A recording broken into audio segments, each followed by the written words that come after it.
I've been having a great day. You're doing well. Every day is a great day with me, my darling wife. Oh, thank you.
We had a exciting day yesterday with my mum and dad's ashes.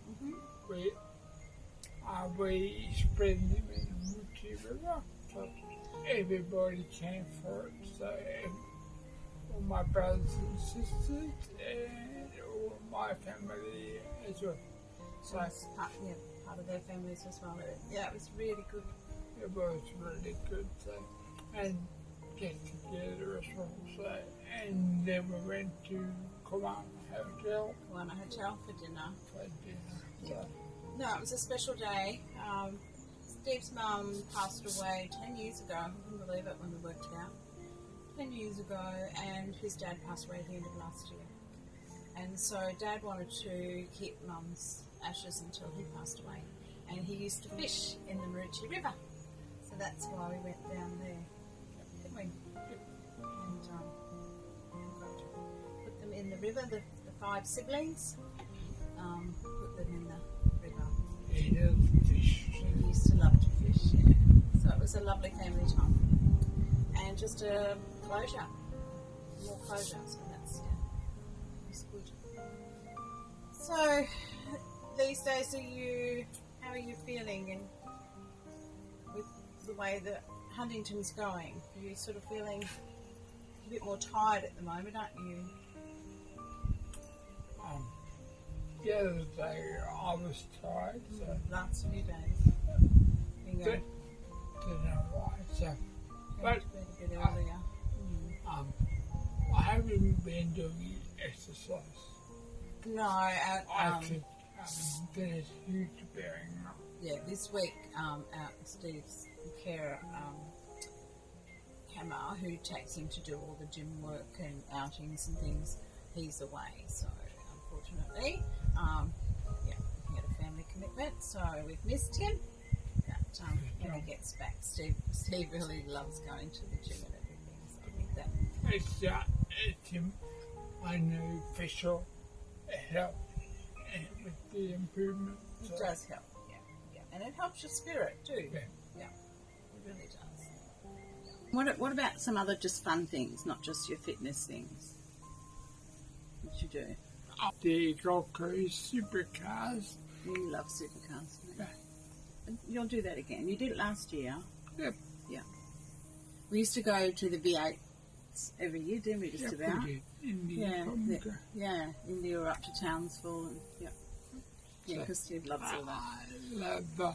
I love anything with cars. So I'm a rabbit. You were a rabbit. You still don't want to be a rabbit. Well, you built your first car. Yep, I did.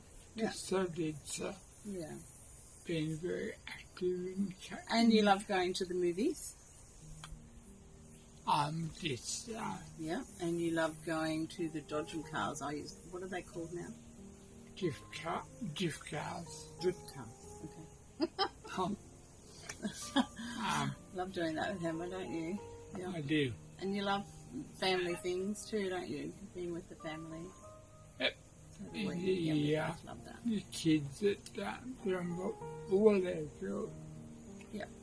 All their children are involved in some form of sport. So Yep. we go to the AFL and also the basketball with the others And the soccer. and the soccer. And the ballet. And we go to everything we possibly can. Yeah, if we can be there, we will be. And So we'll important. continue to go to it. Yeah. So that's all the things that you love to do. What are the things you miss now? If you can't- I miss driving. You miss driving. I knew that'd be number one. He misses driving so much. Every now and again, he says to me, "I'll drive." Yeah, right. If you want to get there, no, no, unfortunately. And you were a good driver. Always felt safe with you. Yeah, until towards the end, and then Most of our holidays, we drive holidays. that sort of just ended suddenly, didn't it? Unfortunately, but it was no fault of yours. But that's all part of it. Hey, so yeah, you miss driving. What do I miss about you not being able to do? You never really washed up much, so I miss the fact that I can ask you to wash up and hope that you will, but you can't do that now. I can't say I miss you cooking because you never cook. I can make toast. No, you can cook. He made me an awesome seasoned steamed fish once because the guys at work gave him the recipe and he wanted to spoil me because I was working hard. I used to work at the Hyatt and I was working night shifts, and he made that for me as a surprise one time, and it was beautiful. So he can cook, he just chooses not. I'm not interested. Well, he knows that I will cook for him, and he's happy with that. So, one thing I used to love watching Steve go out and mow. I know it seems weird, but he loved mowing. He had a technique. He had his way of doing the mowing, and I used to love watching him go out and mowing. He loved it, especially on the ride-on mower. He used to love that, didn't you? Yep. Yeah. So that was. I've sort of written a few things down because I knew I wouldn't think about it all at once. Fixing things. Steve's Mr. Fix-It, and he could fix just about anything. And everyone used to come to him, the kids used to come to him and ask him to fix things. And unfortunately, that's not happening now either. Hey, it's just the whole. I can fix something. You can fix some things, okay. Not everything. Not everything. It's a coordination thing, hey. But you still try. That's the main thing. Yep.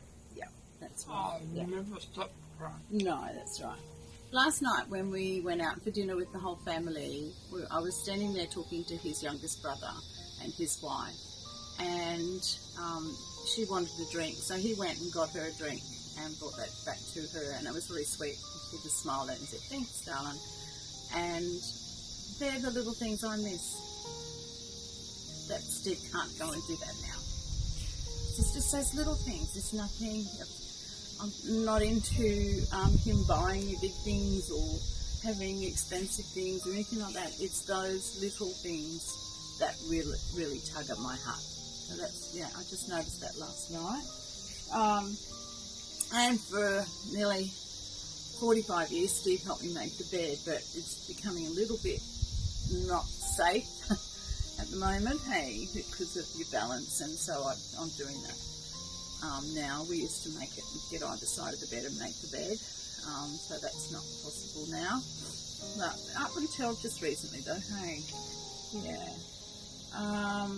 and also, Steve used to love surprising me with romantic things and nothing big, just lovely little touches that he used to do and come home and surprise me, or I'd come home and there'd be something there special. And I miss that. I really, really miss that.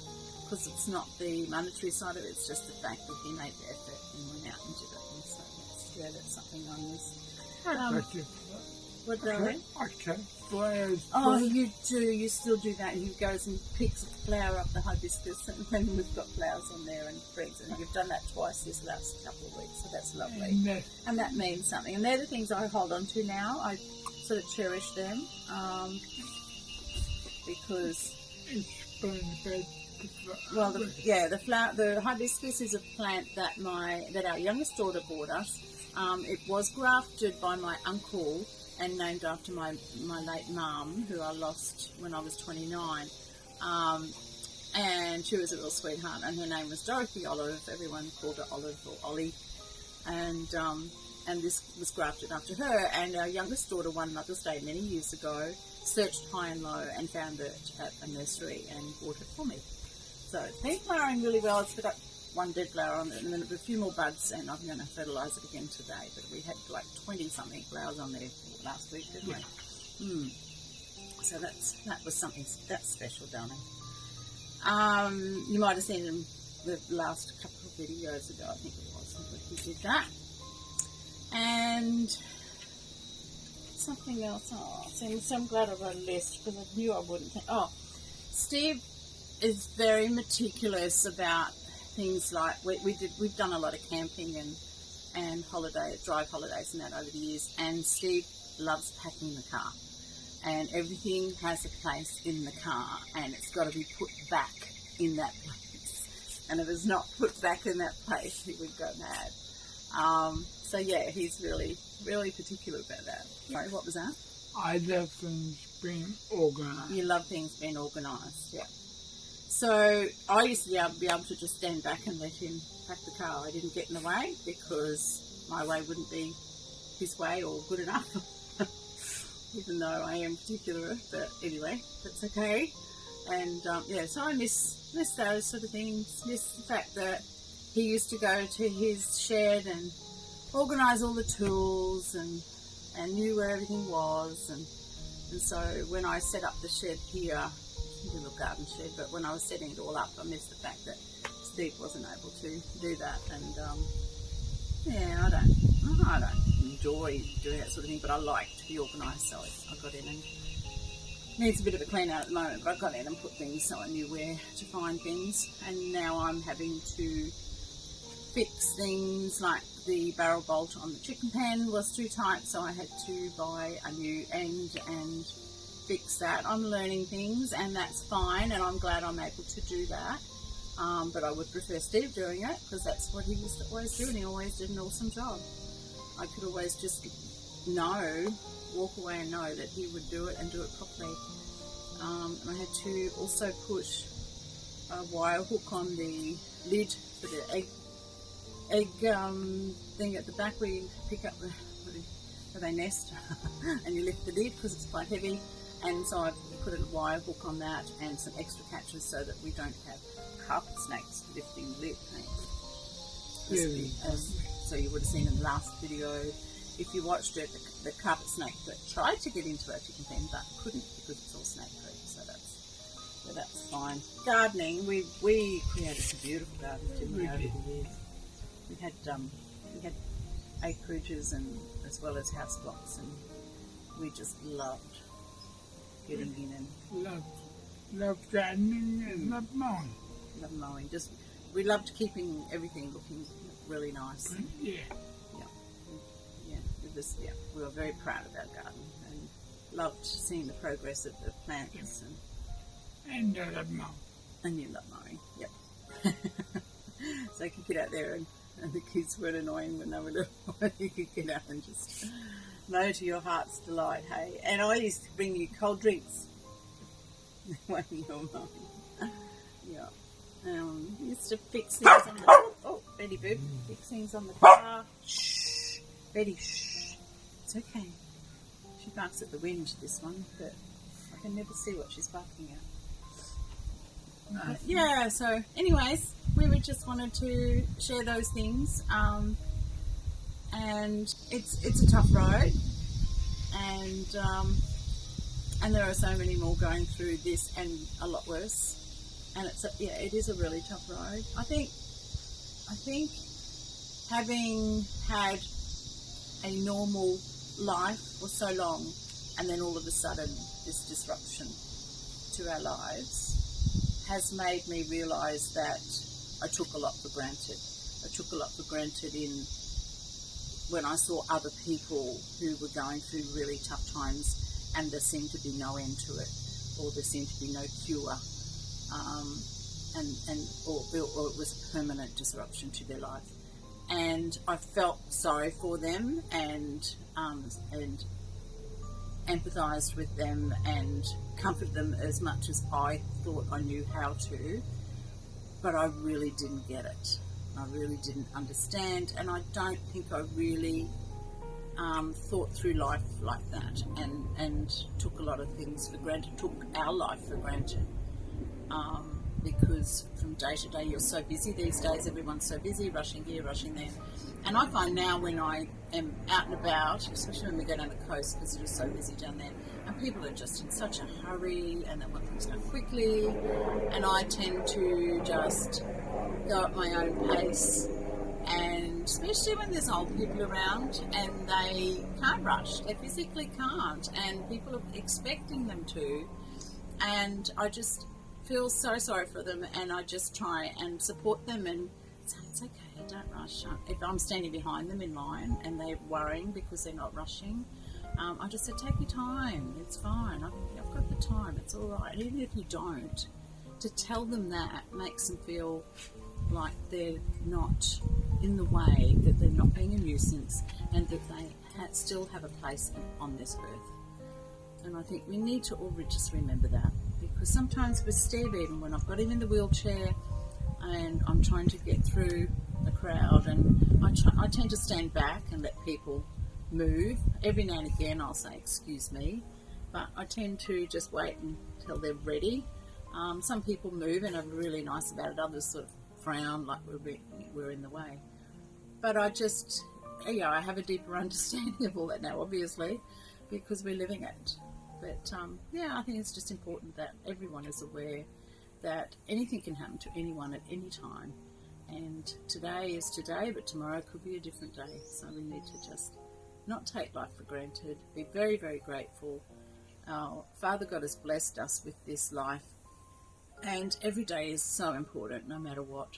We try to be as positive and as happy as possible. Hey, sometimes every day is a great every day. day's a great day, but we have some hard times. Hey, Oh, good. yeah, but we get through it, and I'm sure Steve could throw me out the door sometimes, and I'm sure. No. I'm sure I could throw you out. They'll throw you in the dam. I would never throw you out the door. I'm sure he could. So just thought we'd just share that with you, and I hope you understand. And and for those who are feeling life really tough, even more so than we are, there's a lot of people more so than we are, a lot more so. We just give our heart to you, and just keep going. Put a smile on your dial if you can in the morning, first thing, that helps. Not always easy, is it, dear? No, when certain things happen. But I try to do that, and we try to have a laugh as much as we possibly can. Yep. We do. We do. Okay. So we'll end it there. Every day is a great day. It is. Hey, Betty Boo. Every day a good day? Yeah. Every day's a good day? Yeah.